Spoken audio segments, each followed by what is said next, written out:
அவர்கள் முகநூலிலும் நேரடியாக இந்த நிகழ்ச்சியை பார்த்து மகிழலாம். இந்த நிகழ்ச்சியை பல்கலைக்கழக பாரதிதாசன் பல்கலைக்கழக பெத் ரூசா துறையை சார்ந்த அன்பர்களும் அவரவர்கள் நாம் இங்கே வராவிட்டாலும் அவர்கள் முகநூல் வழியாகவும் கண்டு கேட்டு மகிழ்ந்து கொண்டிருக்கிறார்கள். அத்துணை உள்ளங்களையும் வருக வருக என வரவேற்று மகிழ்கின்றோம்.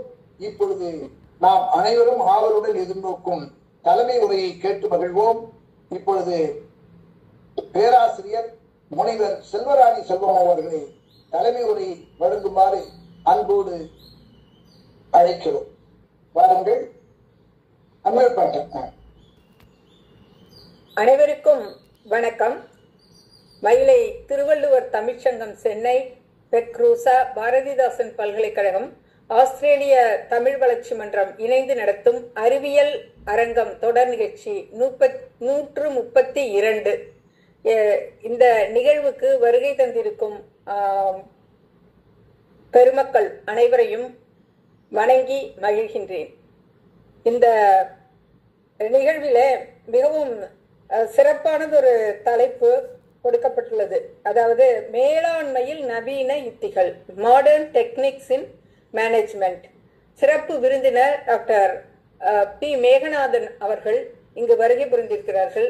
அவர்கள் ஆற்றும் மிகவும் ஒரு சிறப்பானதொரு உரையை மயிலை திருவள்ளுவர் தமிழ்ச்சங்க அன்பர்களும் முகநூல் வாயிலாக கழித்து கொண்டிருக்கும் மாணவர்கள் மற்றும் ஏனையோர்களும் சிறப்பாக அந்த உரையை கேட்க காத்திருக்கின்றார்கள்.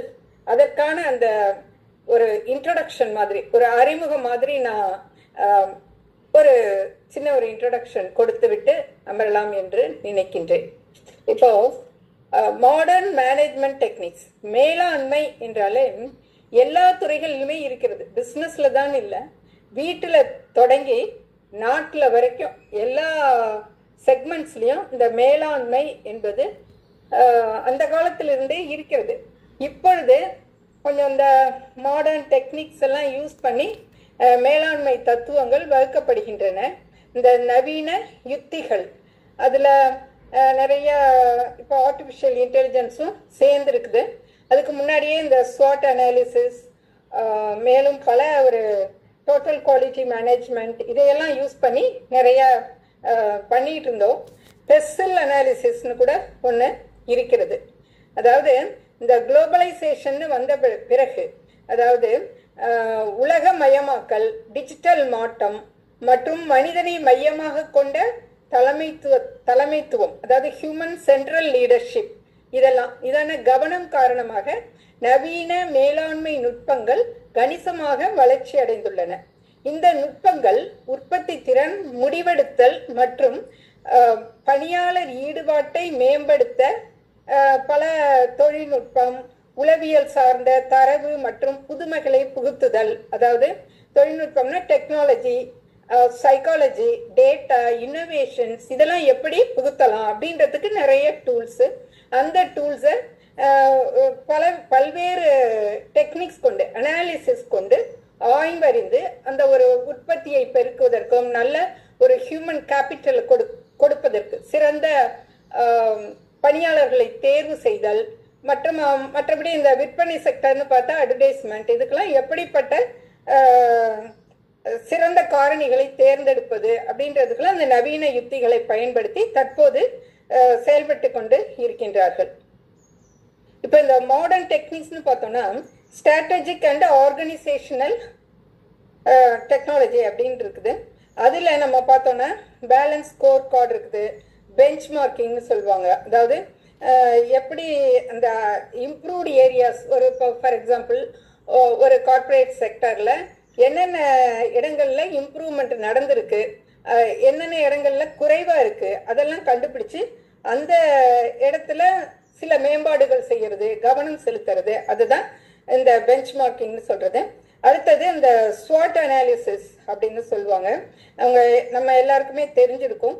அதுக்கு அந்த இன்டர்னல் ஸ்ட்ரென்த்து, வீக்னஸ், இதெல்லாம் எப்படி இம்ப்ரூவ் பண்ணுறதுக்கான டூல்ஸு. அதே மாதிரி எக்ஸ்டர்னல் ஆப்பர்ச்சுனிட்டிஸ்னு பார்த்தோன்னா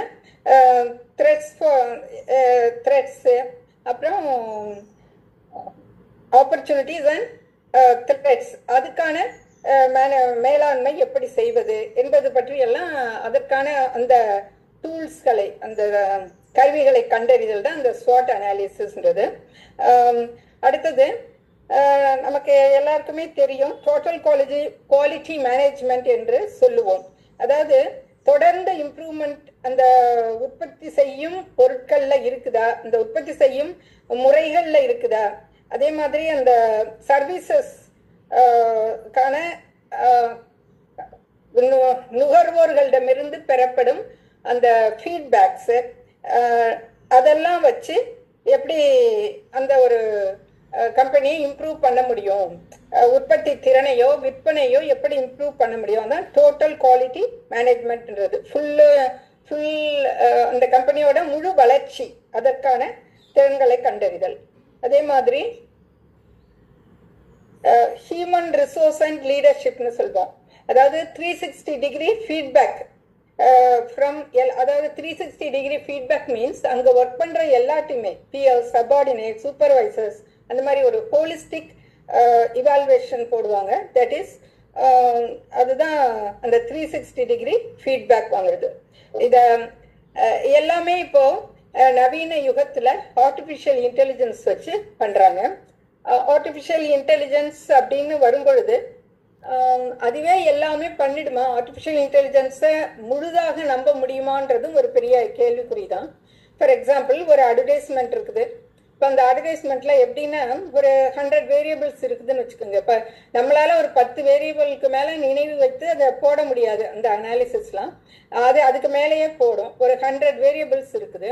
அவங்க வந்து என்ன மாதிரியான ப்ராடக்டை விரும்புகிறாங்க, அது வந்து எவ்வளோ பெரிய அட்வர்டைஸ்மெண்ட்டு, எந்த பிளேஸில் இருக்குது, எதை பற்றிய அட்வர்டைஸ்மெண்ட்டு, என்ன பொருளுங்கிறதெல்லாம் பற்றி ஒரு வேரியபிள்ஸு.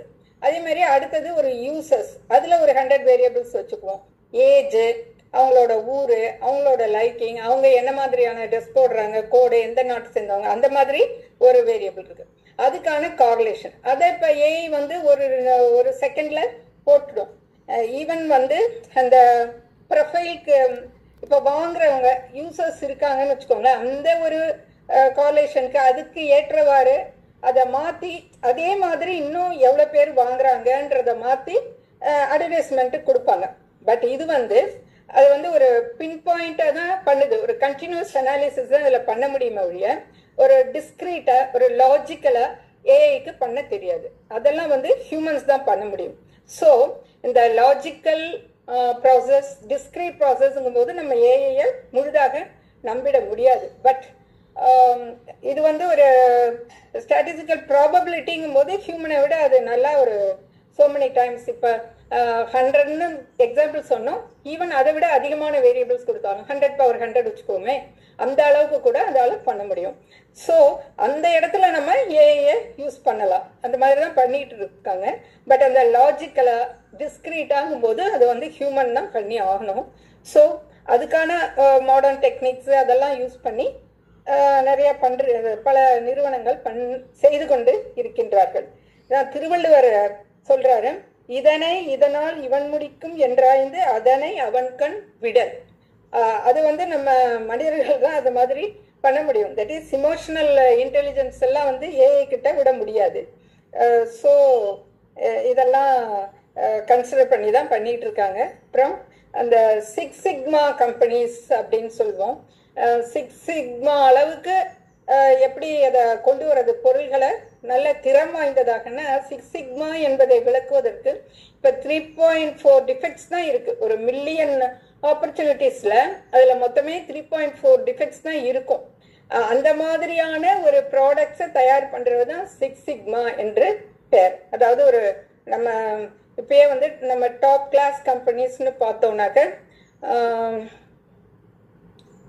அதுல ஃபார் எக்ஸாம்பிள் அமேசான், விப்ரோ, இதெல்லாம். இப்போ அமேசான் டெலிவரியிலே பார்த்தோம்னா ஒரு மில்லியன் இது அவங்க டெலிவரி பண்ணிங்கன்னா 1 or 2 ஐட்டம்ஸ் தான் ராங்காக இந்த கஸ்டமருக்கு போய் சேரும். ஸோ அவங்களாம் அந்த ஒரு இதெல்லாம் சொல்லலாம். ஜென்ரல் எலக்ட்ரிக்ஸ் இதெல்லாம் வந்து இந்த அவங்களாம் வந்து இந்த ஃப்ளைட்ஸ் மேனேஜ்மெண்ட் இதெல்லாம் பண்ணுற கம்பெனிஸ். அதுலலாம் வந்து இதுக்கெல்லாம் வந்து 6 சிக்மா ஸ்டாம்ப் கொடுக்கப்பட்டிருக்கிறது. ஸோ இதெல்லாம் வந்து மாடர்ன் டெக்னிக்ஸ்ல வரும், மேனேஜ்மெண்ட்ல வர்ற modern techniques, one of the modern techniques. ரெண்டாவது இப்போ stress management, work management, personal நிறைய இருக்குது மேனேஜ்மெண்ட்லயே. இதெல்லாம் பற்றி சிறப்பு விருந்தினர் அவர்கள் விரிவாக சொல்லுவார்கள். அதாவது லாஜிஸ்டிக் மேனேஜ்மெண்ட், அதுல கூட இப்ப நம்ம நிறைய ஈவன் மேனேஜ்மெண்ட் வந்து இந்த வார்ல எல்லாம் கூட நிறைய மேனேஜ்மெண்ட் பண்ண வேண்டியிருக்கு. டிஃபென்ஸ் செக்ஷன்ல எடுத்துட்டோம்னா இந்த போர் வீரர்களை எப்படி மேனேஜ் பண்றது, அவங்களுக்கான இந்த லாஜிஸ்டிக் மேனேஜ்மெண்ட். சமீபத்திலே நடைபெற்ற இந்தியா பாகிஸ்தான் அந்த ஒரு ஆப்ரேஷன் சிந்து, அப்புறம் கார்கில் வார், இதுலலாம் நம்ம எப்படி மேனேஜ்மெண்ட் பண்ணணுன்றதுக்குலாம் நிறைய டெக்னாலஜிஸ் இருக்கு. அதாவது just quantum jump towards technology ட்ரெண்ட்ஸ்னு சொல்லுவாங்க. அந்த மாதிரி நிறைய தொழில்நுட்பங்களை இந்த மாதிரி துறைகள்ல கையாள வேண்டியிருக்கு. அதனால ரொம்பவும் மிக வேகமாக நம்ம அந்த மேனேஜ்மெண்ட் துறையில பல நவீன தொழில்நுட்பங்களை பயன்படுத்தி முன்னேறி வருகின்றோம் என்று சொன்னால் அது மிகையாகாது. இப்போ ஒரு அதுபோல நிறைய ஹாஸ்பிட்டல் மேனேஜ்மெண்ட், அதுல ஸ்ட்ரெஸ் மேனேஜ்மெண்ட், இதெல்லாம் வந்து நிறைய நாம இந்த தொழில்நுட்பங்களை பயன்படுத்தி வருகின்றோம். இன்னும் அதிகமான ஒரு கண்டுபிடிப்புகள் மூலம், இன்னோவேஷன்ஸ் மூலம் மேலும் பல பல விதத்துல இது வளர்ந்து, இந்த தொழில்நுட்பங்கள் வளர்ந்து வந்து உலகிற்கு பயனளிக்கும். அந்த டைம் மேனேஜ்மெண்ட் ரொம்ப முக்கியம், அதை மறந்துட்டேன். டைம் மேனேஜ்மெண்ட்ல திருவள்ளுவர் சொல்லுவார், ஞாலம் கருதினும் கைகூடும், காலம் கருதி இடத்தார் செய்யும் என்று. அதனால ரொம்ப ரொம்ப முக்கியம் டைம் மேனேஜ்மெண்ட். இதை எல்லாமே நம்ம சிறப்பாக இந்த மாடர்ன் யுக்திகளையும் நம்முடைய சொந்த அந்த இன்டெலிஜென்ஸையும் ரெண்டையும் இணைத்து, ஆர்டிஃபிஷியல் இன்டெலிஜென்ஸ் எல்லாத்தையும் யூஸ் பண்ணி நம்மளுடைய மனித மூளையும் இணைத்து நம்ம நன்றாக செயல்பட்டால் மேலும் மேலும் இந்த மேலாண்மை துறையிலே நவீன யுக்திகளை பயன்படுத்தி நம்ம உலகத்துல மிகவும் சிறந்த ஒரு நாடாக வளர முடியும். உலக அளவிலும் உலகம் பல நாடுகளும் இந்த இதுல முயற்சிகள் செய்து கொண்டிருக்கின்றன, நாம் முன்னேற முடியும். மேலும் தொடர்ந்து இதுல ஆய்வுகளும் நடைபெற்று இருக்கிற தொழில்நுட்பங்களையும் பயன்படுத்தி முன்னேறுவோம் என்று கூறி இந்த நல்லதொரு வாய்ப்பை வழங்கிய கலைமாமணி சேயோன் ஐயா அவர்களுக்கும் மயிலை திருவள்ளுவர் சங்க உறுப்பினர்களுக்கும் என்னுடைய நன்றியை தெரிவித்து விடைபெறுகிறேன். நன்றி, வணக்கம். அருமை அருமை, நன்றி. பாருங்க, அதாவது அதனாலதான் அவங்க முன்னாள் மேனாள் முதல்வராகவும் பேராசிரியராகவும் இருந்ததுனால இது குறித்த சில சிந்தனைகளை நினைத்து பார்க்கிறார்கள் அல்லவா, நம்மையும் சிந்திக்க வைக்கிறார்கள். அத்தகைய நல்ல தலைமை உரைக்கு நன்றி. இப்பொழுது நம் சிறப்பு விருந்தினரை பற்றி அறிமுகம் செய்ய வேண்டும் அல்லவா. இந்த நிகழ்விலே தஞ்சை தமிழ் பல்கலைக்கழகத்தின் தமிழ் பண்பாட்டு மையத்தின்